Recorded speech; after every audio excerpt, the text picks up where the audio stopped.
Hi, welcome to my tube. My name's Marge. I'm a Hilka empath, and I just like having these little talks and the way I feel about things. And being Hilka, always feeling all kinds of stuff. My stuff, your stuff, the collective stuff, animal stuff, mom stuff, neighborhood stuff, city stuff, 30, 45th parallel stuff, latitude stuff, longitude stuff, just whatever vibration, whatever collective you align yourself with.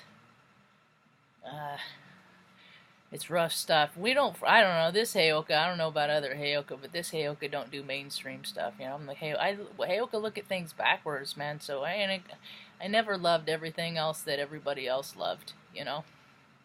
Other people's precedence was never mine.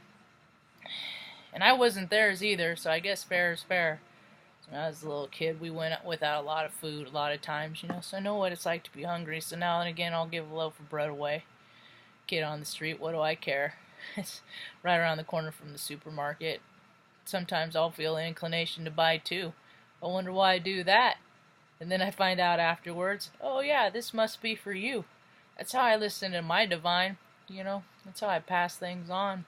I don't really like to talk too much about the things that I do for good karma, because it cancels it out, really. It cancels it out, but at the same time I like to give people examples, you know, something beyond freaking paying for somebody behind you coffee. Stop buying coffee, man. Think about how much money you could save on freaking flavored water. I can't even drink coffee anymore. I'm so sensitive now. I'm just freaking all decaf with some creamer for flavor. You know, it makes me feel good. Anyway, I had a rough start to this morning, and then I was listening to New Paradigms talk, Cape Pacha or whatnot. He's a hippie dude, you know. Met 100 of them before. They all say the same stuff too. We all say the same stuff, you know. It's whatever teacher you're coming in alignment, it's based on their background, you know, and a lot of these people just have the same backgrounds. But there's not really a whole lot of diversity. I think that's really why they're trying to get people to live diversely, because there really isn't, you know, because people don't have enough gumption, don't have enough moxie, don't have enough balls to live how they really are, you know. They just put on a costume and show up in the world however they feel like, and hope to God that the rest of the world doesn't feel that, find out that they just feel like a small little spirit inside, because that's what they are. To each his own. I ain't judging, you know. I don't judge nobody. There's light and dark in everybody. There is. I got light and dark in me. I just try and keep it in balance. And today I had such a rough night, you know. I got up, I freaking ate a cookie. I'm like, I'm not gonna mess with them. I'm not going nowhere. There's food to be got, you know. We got plenty of food, you know. I got my decaf, I got my creamer. There's no place to go. So, I was listening to K. Potch's talk, and I was thinking about hope. I got hope. I always got hope. That's the thing, man. As I wake up, there's this doofusy little girl that grew up into be this doofusy woman that just has hope of a child, and just has the freaking imagination of a wonderment of a child, and just, you know, oh, maybe today's the day the whole world changes. Maybe it's today, you know, and it could be, because it's a new year. It's a new day, 2020 year, clear vision. A friend of mine posted a picture. It said it's Mad Dog's year, 2020. Oh, I remember 15, 16, 17 years old, freaking drinking that stuff. Nasty. Oh, I don't even. But I got past that. I can't drink alcohol. My system's too sensitive, and I don't like the low vibrational frequencies that it takes my spirit. So I just abstain. It took me years and years to figure it out. I was sober for like 13 years, and then I went out for about a year and scouted a little bit more, and then came back and was like, nope! I will die. So, after I got up and around, you know, and I was in gratitude, because I vented on here this morning. I did a video already and vented here, and freaking just breathe through it. Just, these are things in which I cannot control. And all the things in which I cannot control, when I feel like the need to control, I get tense, so I breathe through it. And I breathed through it, and I was listening to K-Pacha, and the hope was coming in, and the gratitude was coming back, and I got a little breakfast to eat, so I raised my blood sugar a little bit, had a nice little sandwich, made myself a nice little egg sandwich. Mom had a hearty breakfast, and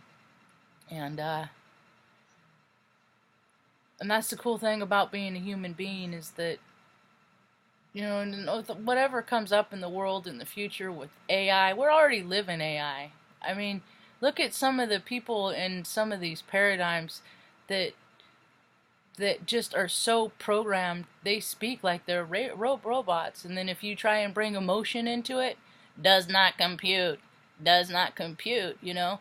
And then, you know, life happens. Emotions are supposed to be felt and dealt with and embraced and used for knowledge to direct and guide your path in the future. You know, people aren't supposed to keep doing things to hurt themselves over and over, and even going to work. And, you know, so first responders and whatnot that are getting extra troubled, you know, and that feel compelled to act their angers out on other beings to, you know, make yourselves feel better and stuff like that. And for those that freaking allow it, you're just as big as a culprit. You know, there's this whole culture, there's this whole military culture, because every time it does it, every time there's a military engagement, you know, then it's people enlist and they go over there, do a tour, and then now they got killing experience, so put them as a cop on the street. You know, and frickin', and they never dealt with their hurts and pains and woes, so a lot of that's coming out. And, you know, the astrology is going to make people deal with their emotions and their feelings, and I'm just glad that I got hope every day, you know. And even the nights, you know, like last night with the freaking stupid fireworks, do people even, I mean, this is my way of thinking, okay, while people are out there just ooh, when the rockets red glare, that what people are celebrating is the representation of not freedom but death and war and killing, you know. And I'm tired of people profiting from killing, like that freaking slug of a human being that Trump the chump freaking let out. He's accused of murder. The people that worked with him said this guy's freaking nuts, man. He's nuts. He's dangerous. And, you know, this misogynistic meathead mentality that's dying away right now in D.C. and everywhere, because it's dying inside the men that have it. Because, you know, you're only going to be a young buck for a while, and at one point you're going to be old, and you're going to look back and have to think about all the freaking nasty, nasty stuff you did to put cash in your pocket, you know. And, anyway, so I woke up, so with the whole fireworks thing, I get off on tangents. It's what Heyoka do. So when I've watched plenty of fireworks, you know, and then as I got more sensitive to things, and then as I've seen more things like dogs going through double-plated glass doors because of their trauma and things like that, and my dog's trauma, and it's just, you know, for so few people to enjoy something that costs so much and that is just nonsense and disruptive, enough is enough. Just make them all quiet or just stop doing it, you know. But the people that don't like it don't speak up. They're just like, yeah, whatever. People are just like, yeah, whatever. So many people are just like, oh, it's just easier not to bother. It's just easier not to bother. And then look at all the people not bothering, and now people are really wanting to bother now, because look at this. The whole world is just mad. And not a lot of people have as much hope as I do. And I hope they find it. Yeah. Because, you know, halt. Never let yourself get too hungry, angry, lonely, or tired, you know. My biggest trouble is lonely. I get lonely. Sometimes I miss having friends. I used to be real social, and it's like the higher you vibe, it's just like the more selective you get. I don't even want to bother with low vibrational beings anymore. As soon as I said that, the saying came out. I just don't. I don't want to freaking have conversations that are made up and forced and that are about things that I don't care about. And I care about freaking joyful things, you know. I mean, heck, even if it's talking about TV and music, whatever people like, and I can learn a lot about people.